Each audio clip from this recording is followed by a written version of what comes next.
Hello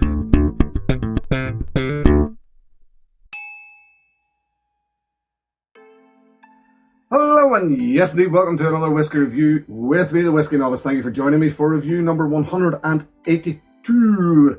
This is part 12 of a series looking at 13 12-year-old Scottish single malts. The third series of a baker's dozen, as I call it. And we're off to Islay once again with Bunnahabhain, the Bunnahabhain 12-year-old Cask Strength. This, the second release of the Bunnahabhain Cask Strength. They started in 2021. And this one, the 2022 version, as I said, bottled at, let me see, Cask Strength, as I said, 56.6%, non-chill filtered, no colour added, as one would expect. And, you know, it's good to see. This one matured, what was it, first and second, mostly, it's a blend of cask, mostly first and second fill Oloroso, with a dash, that's not the way they put it on the website, with a dash, but that's the way I'm putting it, of ex-bourbon cask thrown in there for balance of flavour. Bunnahabhain, owned by Distell. I have said in the past, and I will quite openly say again, Distell, some of the entry level stuff a little hit and miss with me. And when I'm talking about Distell, I'm talking about in general with Bunnahabhain, Deanston and Tobermory. But things change, things happen. This is a good example. This is one that I think the story behind this is that they wanted to release something to the general market. Now, remember, this comes in, I've seen it sort of as low as around the £70 mark and upward and toward the £85 mark. So there's a bit of a swing there. It's not cheap for a 12-year-old, but you and I know that there's a bit of a, it's not just your standard 12-year-old here. So yes, the Warehouse 9 at Bunnahabhain, they do the warehouse experience there, and I think the story here was to release something to the general market that was openly available to buy throughout the world, that would sort of give that experience. So there you go. That's me, has emptied my guts of all the things I know about this. Let's get into it then, shall we? Oh, rich, creamy, leather, chocolate, hints of cigar smoke. Do you know like if you're licking chocolate off a brand new leather sofa and somebody's smoking a cigar in the room? That sort of thing. That's exactly what it's like.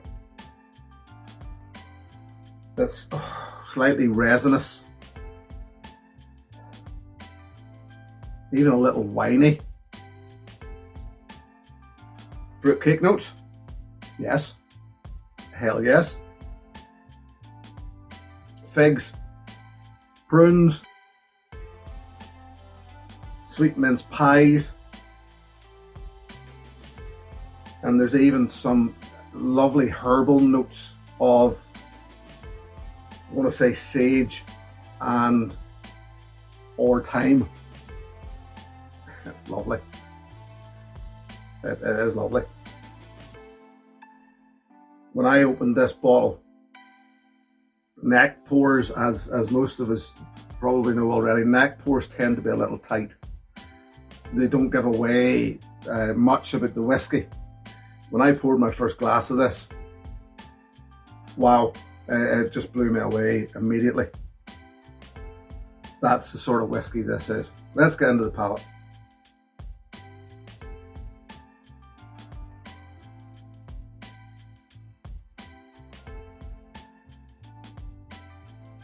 Big, bold, sweet and sour arrival. Anybody who watches my reviews regularly will know that I tend to keep it clean. I don't swear, I don't cuss, I don't curse, whatever way you want to put it. But, sweet mother of this is outstanding stuff. in my opinion. There. It is, and that's me just straight in. I had that notion the first time I poured it. It's laid with the palate. I've literally just sipped this, but it's laid with hints of cola.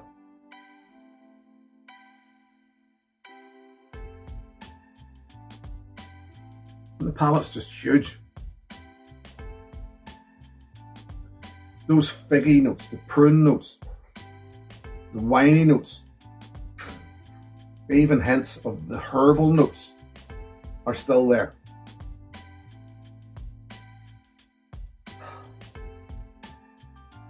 It coats, yet it's clean.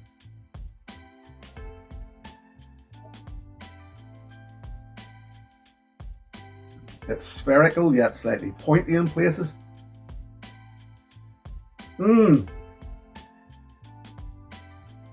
man, it's Moorish. It's mouth-watering. And that runs through to the finish. A finish where I'm getting even slight hints of coffee. More fruitcake. There's cake. It's all about cake, but it's rich cake and chocolate.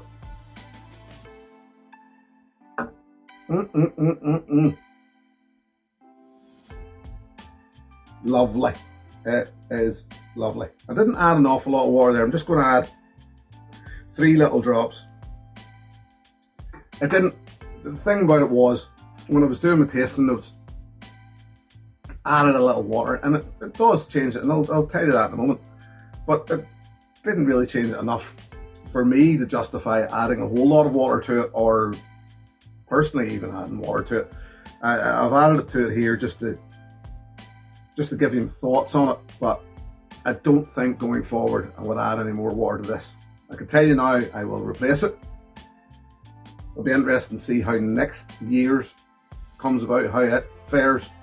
I did hear other reviewers, other folks saying that the 2021 ain't as good as the 2022, and actually fell short by quite some measure. I have heard. I haven't tried the 2021, so I can't judge that personally, but drop of water, orange, more sweet, less savoury, I would say. Yeah.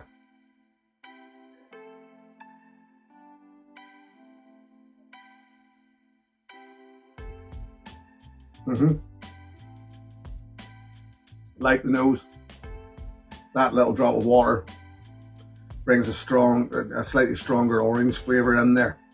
Not an awful lot changes with the addition of water, but then personally speaking, then I wouldn't add water, because if it's not going to change an awful lot, if you get to the point where you're adding water to the point where you drown it, well then what's the point? So not an awful lot changes. It brings out a slightly orangey citrus note. It doesn't really take away from it. But personally, I wouldn't be adding water. I would just leave it as is. Lovely stuff. Lovely stuff. This came highly recommended. And when they come highly recommended, I'm quite happy to follow suit and just take my chances. I did say earlier on, around the 70 to 85 pounds mark is quite expensive for a 12-year-old. 12-year-old Cask Strength, yes, I know. Bunnahabhain, a good name, a big name, I know, but still.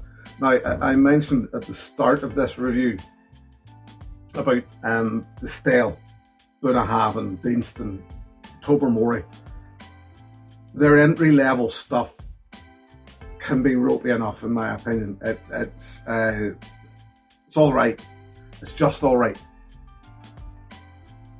But it doesn't necessarily blow me away by any means. Even so, when I'm talking about the entry level stuff, where Bunnahabhain's concerned, I'm talking about the Sturter. I'm talking about the what are the other ones?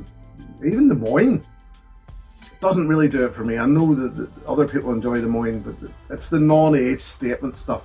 You get to the 12-year-old where Bunnahabhain's concerned, Yes, it takes a bit of a step up, but still the 12-year-old, I find now, as much as I used to love it at the past, at the start of my journey, now I find it a little anemic. This is a different story altogether. Different story altogether. And the same, when I'm talking about the style, I mean the same for Deanston. Tobermory maybe slightly different, because even Lechic 10-year-old I still think is a cracker. Or Tobermory 12-year-old I still like for what it is. So I think Tobermory are good from even where they come in at entry level, non-age step and stuff, whereas Bunnahabhain, Deanston, maybe say different. Look, I'm digging a hole, I'm rambling on, I'm sure I am, so we'll just leave it there and move on.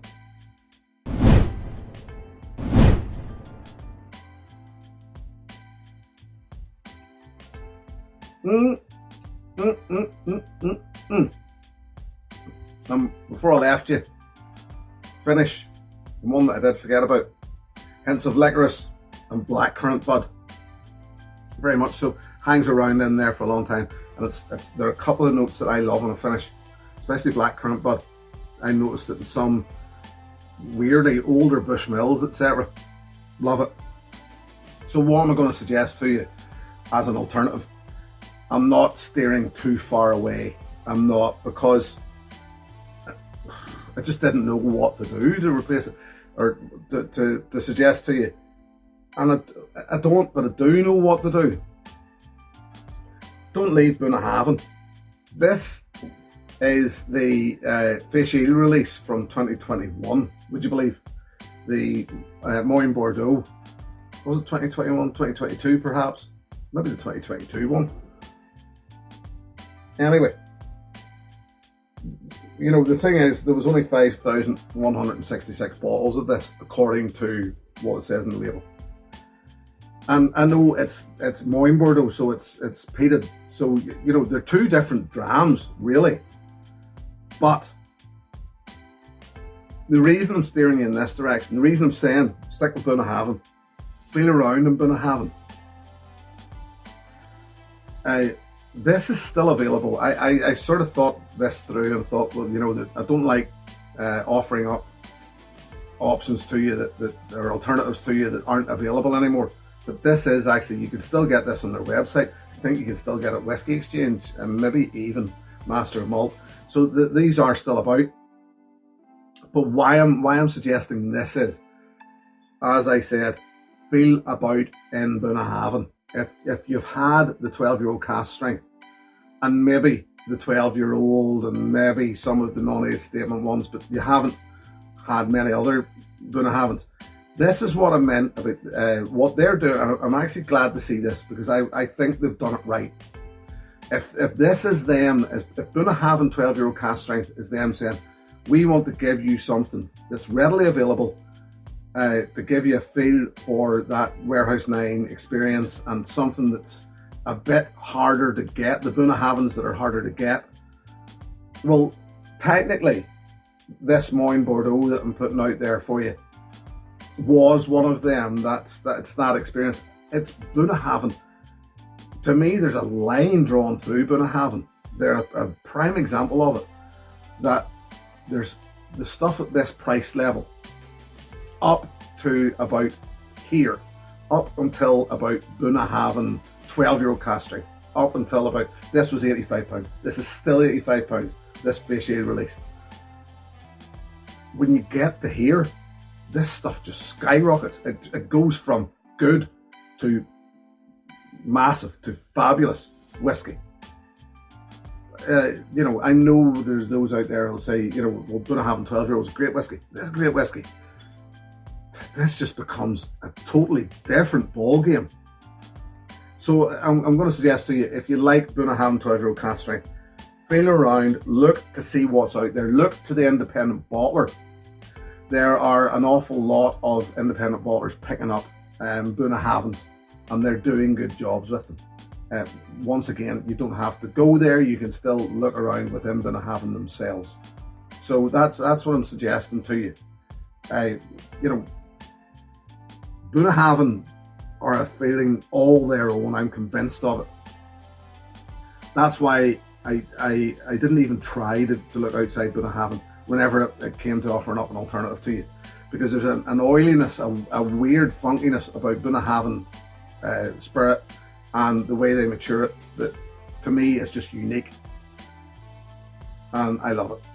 I love it.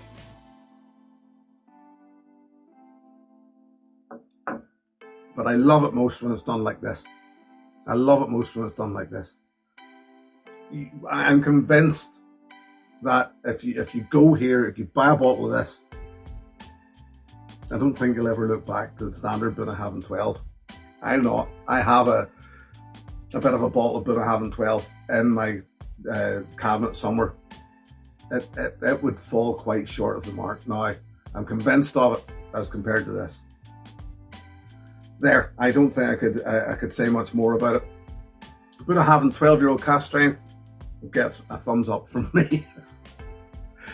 So anyway, I'll leave it at that. Say thank you very much for joining me. Always very much appreciate it. Thank you very, very much to my patrons.